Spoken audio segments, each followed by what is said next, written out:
Time of how I found out that my boyfriend was sleeping with his stepsister. As crazy as it sounds, I literally just found the whole situation funny. So I was dating this kid, let's just name him Mark, for about a year and a half.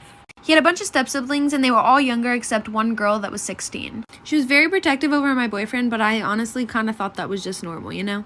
She would always make up some strange excuse why she had to hang out with me and my boyfriend, so we honestly never could hang out alone. They were siblings, so I would never think anything of it. I honestly thought they were just really close. Then one day she said something really weird and it made me start to think. I seen him slap her butt a couple of times. I kept my opinions to myself at first because, you know, he's my boyfriend and I didn't want to start an argument, but then I said something. His reply was, "Stop overthinking, she's just my sister." Okay, well if she's just your sister, why are you smacking her butt? Anyways, one night he wasn't replying to me for like 3 hours and I thought he was asleep. So I log into his Snap to spam cute pictures of me and his memories. And I found videos. Disturbing videos. I'm running out of time, like for part 2. Part 2 of how I found out that my boyfriend was sleeping with his stepsister.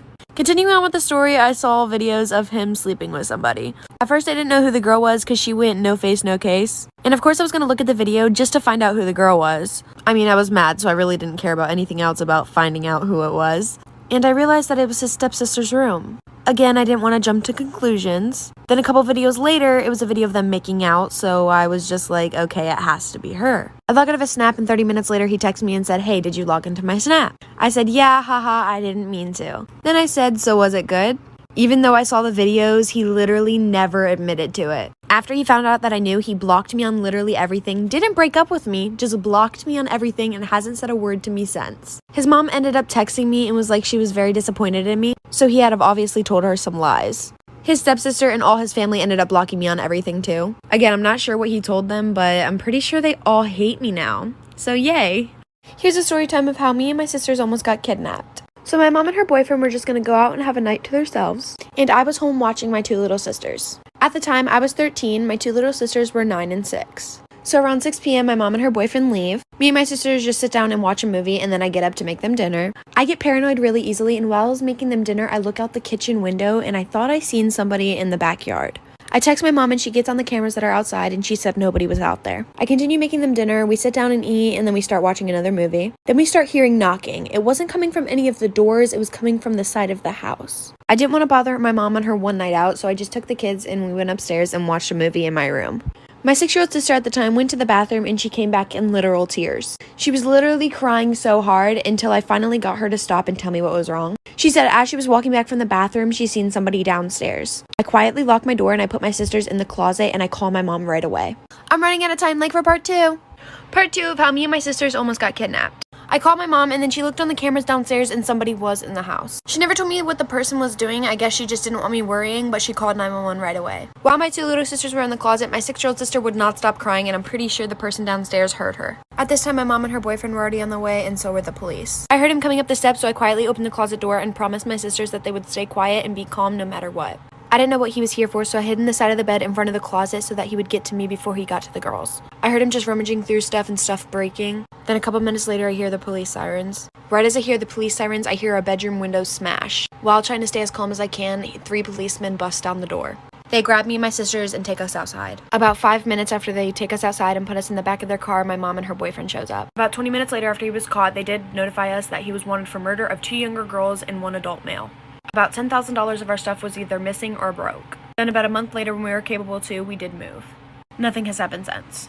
Story time about why my mom kicked me out when I was 16. So a little background information. This had all started as soon as my dad left my mom and I. I was like 13 around the time. Well, ever since then, my mom would have different guys in and out of the house all the time. Like, we were lucky if a month went by and she was still with the same dude. Which, I mean, I kind of get it because my dad did leave us for a woman that he had started another family with. But at the same time, it was just a whole mess. Anyway, so she had got with this new guy and we're gonna call him Tyler. And by the way, the dudes that she would date, they would literally live at our house. Anyway, so a week after he moved in, I started getting really close to him, which usually never happens. Usually I would try to keep my distance because I knew how wrong it was of her having all these different guys in the house when I'm only 16. Anyways, every time that my mom would go to work, he would invite me to go see a movie and he would just be really flirty with me. And he was only 6 years older than me. And my mom was 32.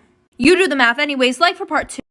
Part 2 about why my mom kicked me out when I was 16. So like I said, the guy was being super flirty with me, inviting me to the movies when my mom wasn't home and all that stuff. Well, then it led to more than just that. By the way, this guy did not have a job, so he was home with me 24/7. And I was doing online school. So we were in the house by ourselves, 12 hours a day, 5 days a week. Anyways, like I said, it led to more and we started doing the nasty and stuff. Ew, just, yeah. Well, the one day after we got done doing the nasty in my mom's room, we had fell asleep. And yes, we did not have clothes on. Well, at 2 in the morning, I hear someone pounding on the bedroom door. And my mom worked night shifts. So we get up, he hurries up and gets dressed and tells me to hide under the bed. And he opens the door and it's my mom's sister. My sister literally lived in the apartment next door. And she was like, oh yeah, neither of you were answering the phone. So she wanted me to check on you guys. Like, where's Elena? And I'm still under the bed naked, like for part 3. Part 3 about why my mom kicked me out when I was 16. So like I said, I'm laying under the bed, no clothes on. She asks where I am. And he's like, oh, she should be in her room. So he goes looking for me everywhere with her. And he's like, oh, well, maybe she's outside on the patio. And I don't know why the hell my mom's sister had a key to our apartment anyways. But she's still looking for me in the apartment and she looks under the fucking bed. And at first she's like, oh my god, what did he do to you? And I'm trying to tell her nothing, like I made that decision on my own. So she calls my mom right away. My mom comes home. She's screaming at me and she kicks me out. So I go to my grandma's house and I told my grandma what happened. And my grandma calls her and she's like, it's not her fault that you gave her daddy issues. And I'm like, bruh, what the fuck? Child, anyways. So then she goes on Facebook and starts posting about how I'm a whore and a slut and how, like, it isn't her boyfriend's fault at all. So now I live with my grandma.